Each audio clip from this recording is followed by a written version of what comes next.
En 1932, Boudu sauvé des eaux est un film qui a 30 ans d'avance sur le cinéma français de l'époque. Renoir cherche avant tout la vie dans les plans et a créé des conditions de liberté pour les acteurs. Il se moque du perfectionnisme technique qui règne dans le cinéma français des années 30.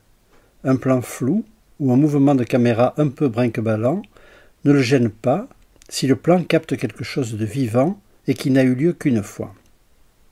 Godard reconnaîtra sa dette à l'égard de ce film. Dans À bout de souffle, sa caméra suivra Belmondo sur les Champs-Élysées en 1959, comme celle de Renoir suivait Michel Simon dans Boudu en 1932. Ce qui a rendu ce film possible, c'est le parcours parallèle à leur début de Jean Renoir et de Michel Simon. C'est Jean Renoir qui a fait connaître Michel Simon comme un grand acteur de cinéma. Il le fait jouer en 1928 dans un de ses premiers films, Tir au flanc, qui est encore du cinéma muet. Puis, en 1931, il l'engage dans son premier film parlant, On purge bébé. Ce film est un succès public qui permet à Renoir de tourner La Chienne, où Michel Simon a le premier rôle. Une autre raison me poussait très fort pour faire La Chienne, dit Renoir, mon admiration pour Michel Simon. C'est un très grand acteur, et je pensais que La Chienne lui permettrait d'atteindre certains sommets. Il les a atteints. À la fin de La Chienne, Michel Simon devient clochard, et Renoir improvise le dernier plan du film en laissant l'acteur en liberté sur un trottoir de Paris et en demandant au cadreur de le suivre comme il peut, quoi qu'il arrive. Quand il voit ce plan, et l'invention qui déploie l'acteur, Renoir veut absolument faire un autre film pour filmer Michel Simon en clochard en lui laissant toute liberté. En 1925, Michel Simon avait joué Boudu dans la pièce de René Fauchois au Théâtre des Mathurins à Paris et il y avait fait un triomphe. Il décide de devenir producteur et demande à Renoir de réaliser le film. C'est l'acteur qui embauche le réalisateur.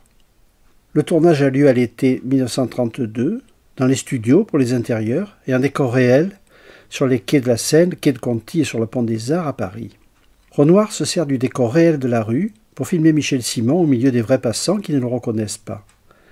Dans la séquence où Lestingois repère avec sa longue vue Boudu qui déambule sur les quais de Seine, Renoir filme Michel Simon à l'arrache, au milieu des vrais passants, en assumant les masquages aléatoires. Par moments, le cadreur perd Michel Simon dans le cadre, car il est caché par un bus ou un camion qui passe, et le cherche après ce masquage pour le réintégrer dans l'image. Dans la scène finale, tout ce qui a été prévu dans la mise en scène et dans le cadre est désorganisé par le sifflet du train qui fait bondir la chèvre qui sort du cadre. Michel Simon improvise avec cet imprévu, de même que le cadreur. Renoir, qui aurait pu choisir une prise plus réussie, sans accident, choisit évidemment celle-ci. Le film travaille un grand sujet de cinéma, celui d'un corps étranger qui est introduit dans une famille et fait exploser l'ordre social et familial bourgeois. Le corps étranger, ici, c'est celui de Boudu, un clochard qui se jette dans la Seine après avoir perdu son chien. Il est sauvé par un libraire, Lestingois, qui l'accueille dans sa maison bourgeoise, dont il va perturber tous les équilibres. Sur le même sujet, Buñuel et Pasolini tourneront plus tard deux grands films. En 1950, Buñuel réalise au Mexique Susanna la perverse. Une nuit d'orage, Susanna, évadée de prison, se réfugie dans une hacienda où règne rigoureusement l'ordre social, familial et moral. L'intrusion de ce corps étranger va détruire tout cet édifice. Susanna va séduire successivement tous les hommes de la maison, comme Boudu va séduire la femme et la bonne de Lestingois. En 1968, Pasolini tournera sur ce même sujet son film Théorème. Un jeune homme angélique s'introduit dans une famille de la haute bourgeoisie et en séduit systématiquement tous les membres, le père, la mère, le fils, la fille et même la bonne. Ils sortent tous bouleversés et transformés par cette visite. Dans Boudu, Renoir prend un très grand plaisir, anarchiste, à utiliser la puissance de jeu corporel de Michel Simon pour dynamiter toutes les règles d'usage de l'intérieur d'une maison bourgeoise. Il est sans arrêt en train de détruire le décor et de subvertir la façon dont un intérieur bourgeois règle la façon de l'habiter.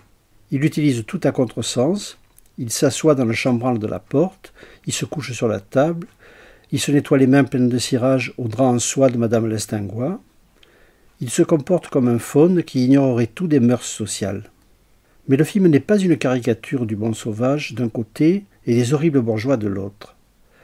Le libraire Lestingois est plutôt un personnage sympathique, un peu anarchisant à sa façon, par rapport à son milieu. Il fait cadeau à un étudiant pauvre d'un livre que celui-ci ne peut pas se payer. Il accueille par sympathie chez lui le clochard dont il vient de sauver la vie après sa tentative de suicide dans la Seine.